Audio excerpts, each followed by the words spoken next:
ইসলামের ইতিহাসের সবচেয়ে ফজিলতপূর্ণ ও মর্যাদা সম্পন্ন মসজিদ তিনটি: মক্কার মসজিদুল হারাম, মদিনার মসজিদে নববী এবং জেরুজালেমের মসজিদ আল আকসা। এরপর হলো মসজিদে কুবা। এই মসজিদে নামাজ আদায় করলে একটি উমরা পালন করার সমপরিমাণ সওয়াব পাওয়া যায়। আল্লাহ রাসূল সাল্লাল্লাহু আলাইহি সাল্লাম নবুয়ত লাভের পর এটি ইসলামের ইতিহাসে নির্মিত প্রথম মসজিদ। মসজিদে কুবা ইসলামের ইতিহাসের সর্বপ্রথম নির্মিত মসজিদ। মহানবী সাল্লাল্লাহু আলাইহি সাল্লাম মক্কা থেকে মদিনায় হিজরত করার সময় মদিনার অদূরে কুবায় এ মসজিদ নির্মাণ করেন।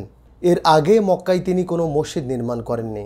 হিজরতের প্রথম দিন কুবা অবস্থানকালে এই মসজিদের ভিত্তিপ্রস্তর স্থাপন করেন। মসজিদের নির্মাণ কাজে সাহাবেদের সঙ্গে স্বয়ং রাসূল সাল্লাল্লাহু আলাইহি সাল্লাম অংশগ্রহণ করেন। ইতিহাসবিদরা বলেন, আল্লাহ রাসূল সাল্লাল্লাহু আলাইহি সাল্লাম যখন ভিত্তি স্থাপন করেন তখন কেবলার দিকে প্রথম পাথরটি নিজ হাতে স্থাপন করেন।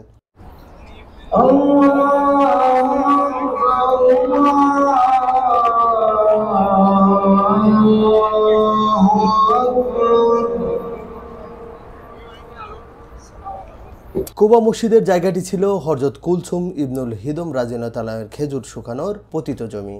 তিনি ছিলেন আমর ইবনে জাওফের গোত্রপতি। এখানে মহানবী সাল্লাল্লাহু আলাইহি সাল্লাম 14 দিন, কেউ বলে 10 দিন অবস্থান করেন এবং তার আতিথ্য গ্রহণ করেন। মক্কা শরীফ থেকে 320 কিলোমিটার উত্তরে এবং মদিনার দক্ষিণ পশ্চিম কোণে অবস্থিত এ মসজিদ কুবা গ্রামে অবস্থিত। মসজিদে নববী থেকে এর দূরত্ব মাত্র 5 কিলোমিটার।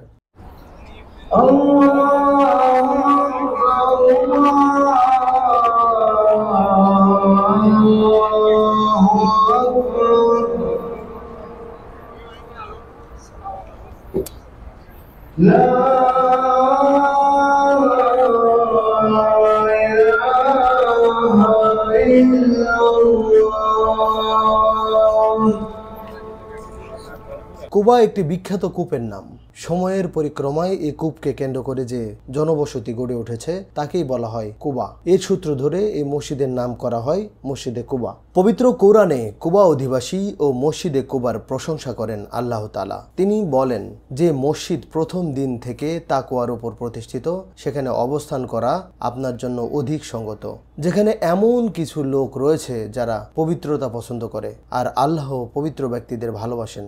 সূরা তওবা আয়াত 108।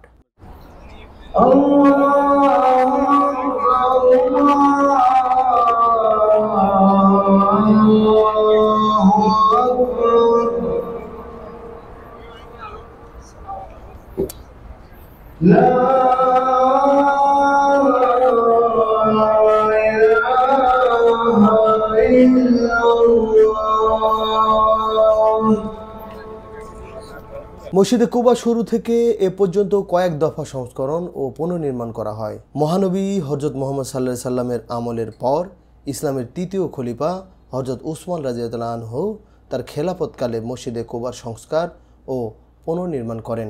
এরপর বিভিন্ন সময়ে আরও বেশ কয়েকবার এই মসজিদে পুনর্নির্মাণ ও সংস্কার করা হয়। উমর বিন আব্দুল আজিজ রহমতুল্লাহ আলাইহি, উসমানী সুলতান দ্বিতীয় মাহমুদ ও তার ছেলে প্রথম আব্দুল আজিজ প্রমুখ শাসকরা মসজিদে কুবার সংস্করণ করেন।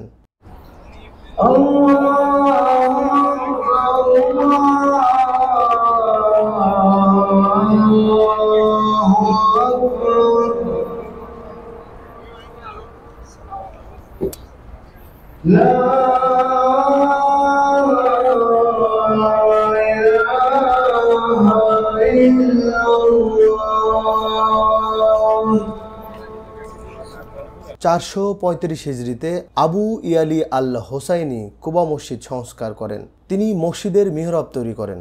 555 হিজরিতে কামাল আল দিন আল ইস্পাহানি মসজিদে আরও বেশ কিছু সংবর্ধন করেন। পরবর্তী সময়ে 671, 733, 840 এবং 881 হিজরিতে উসমানী সাম্রাজ্যকালে মসজিদটি সংস্কার করা হয়। উসমানী শাসন আমলে 1245 হিজরিতে সর্বশেষ সংস্কার করেন সুলতান আব্দুল মজিদ।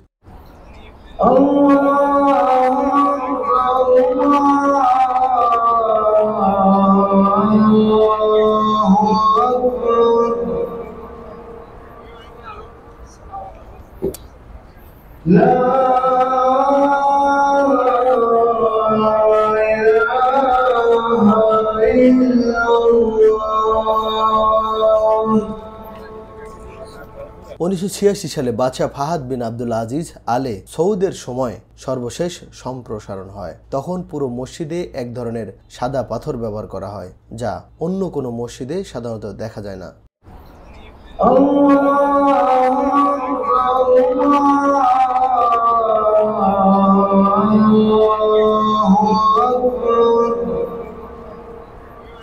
মসজিদে কুবার বর্তমান আয়তন 13,500 স্কয়ার মিটার। 4টি উঁচু মিনার, ছাদে একটি বড় গম্বুজ এবং 5টি অপেক্ষাকৃত ছোট গম্বুজ রয়েছে। এছাড়াও ছাদের অন্য অংশে 56টি ছোট গম্বুজের অভাব রয়েছে। 20,000 মুসল্লি একসঙ্গে নামাজ আদায় করতে পারেন এই মসজিদে। মূল মসজিদ ছাড়াও এখানে রয়েছে আবাসিক এলাকা, অফিস, ওযুখানা, দোকান ও লাইব্রেরি।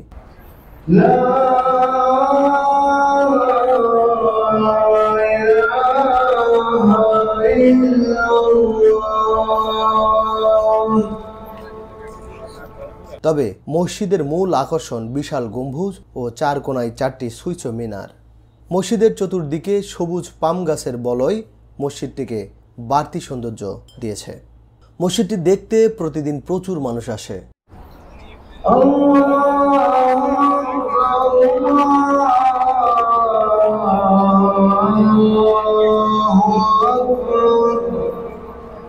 মসজিদের নারী ও পুরুষের নামাজের জায়গা ও প্রবেশপথ আলাদা। অজুর জায়গাও ভিন্ন। সম্পূর্ণ শীতাতাপ নিয়ন্ত্রিত মসজিদের ভেতরে কারুকাজ বেশ মনোমুগ্ধকর। মূল মসজিদ ভবনের মাঝে একটি খালি জায়গা আছে, সেখানেও নামাজ আদায়ের ব্যবস্থা রয়েছে।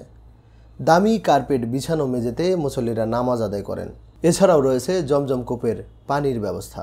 মসজিদের উত্তর দিক নারীদের জন্য সংরক্ষিত। 112 বর্গমিটার অংশ জুড়ে ইমাম ও মুয়াজ্জিমের থাকার জায়গা। এটি লাইব্রেরি, প্রহরীদের থাকার জায়গা এবং 450 বর্গমিটার স্থানে 12টি দোকান সমৃদ্ধ একটি বাণিজ্যিক এলাকা। মসজিদে 7টি মূল প্রবেশদ্বার ও 12টি সম্পূরক প্রবেশ পথ রয়েছে। প্রতিটি 4,80,000 থার্মাল ইউনিট বিশিষ্ট 3টি কেন্দ্রীয় শীতাতাপ নিয়ন্ত্রণ যন্ত্র মসজিদকে ঠান্ডা রাখছে। মসজিদের বাইরে এ মসজিদ সম্পর্কে বর্ণিত পবিত্র কোরআনের আয়াত ও হাদিসের বাণীগুলো সুন্দরভাবে লিখে রাখা হয়েছে। ঐতিহাসিক কুবা মসজিদ শ্বেতবর্ণের একটি অনন্য স্থাপত্যকর্ম হওয়ার দরুন বহু দূর থেকে দৃষ্টিগোচর হয়।